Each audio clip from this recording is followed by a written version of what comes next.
Hello, everybody. Brian here from quantlabs.net. This post was put up through my highly productive Telegram group, and don't ask about it because we've pretty well pared it down to everybody we want. So, this article is titled "Trading Strategies: No Need for the Holy Grail."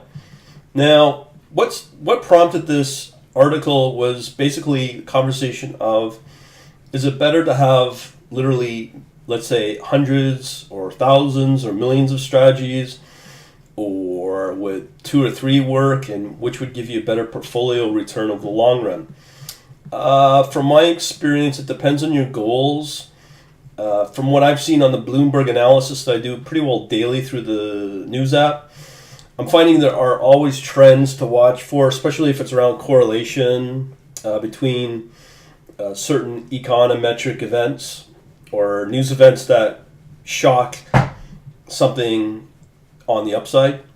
As a result, what I'm finding is if you really want to do well in trading overall, you kind of want to follow where the hot money goes. And the hot money goes where professional traders put their money. And that could be in commodities. Obviously, cryptocurrency is a big one right now. As well as maybe some Forex moves and so on and so forth. One good example from last night's Din is how I was reminded on if you're just doing stock and only equity, usually your return's not going to be a lot. From what I talked to a lot of professional traders, what comes out is that only the amateurs do stock trading. Just for the sole reason that you can make money today and give back tomorrow the profits, and that usually happens a lot. But for this one person, they were complaining about the transaction fees, and they're using Interactive Brokers, which is really a round trip of $2 for the buy and the sell. So there, he's not making a lot of money in his stock trading, which is kind of shocking to hear, but it confirms that theory about how trading direct stock is not really a smart way to build a portfolio overall.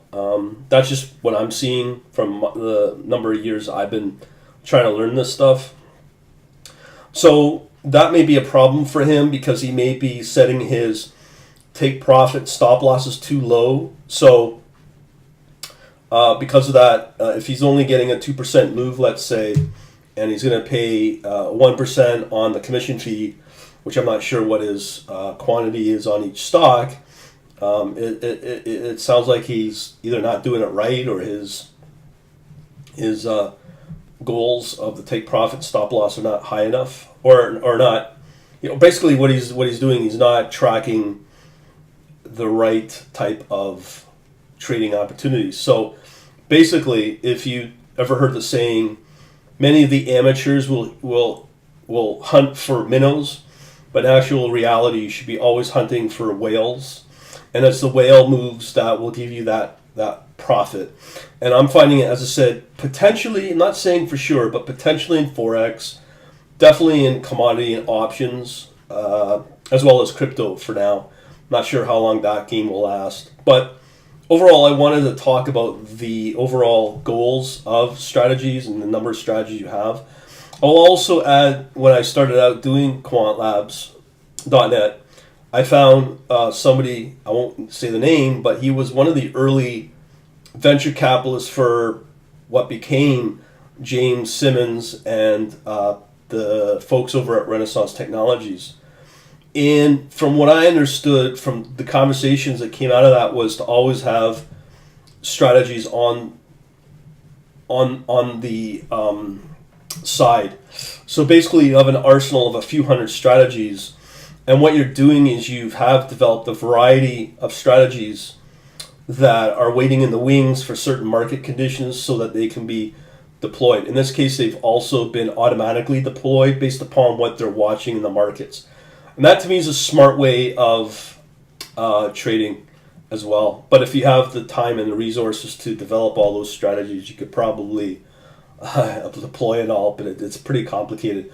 There's also the methodology of how basically you can now with machine learning develop a algorithm that develops algorithms, if that makes sense. If you remember the days of genetic algorithms, basically what they did was it was an algorithm or some form of trading logic that will build out a equation based upon the market on what's being watched, and then from there it would generate another equation to forecast the market move.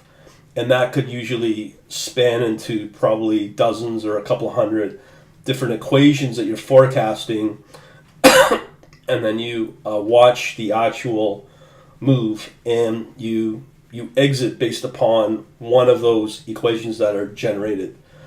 That can do well, but you'd have to have some very high level hardware where you're going to be parallelizing in a huge way. Typically, the only way to get around that without the use of GPU is through FPGA, and just basically sending a stream of data into the FPGA and have all those algorithms on the side waiting for certain market conditions so that exits and entries can be generated around that, if that makes sense.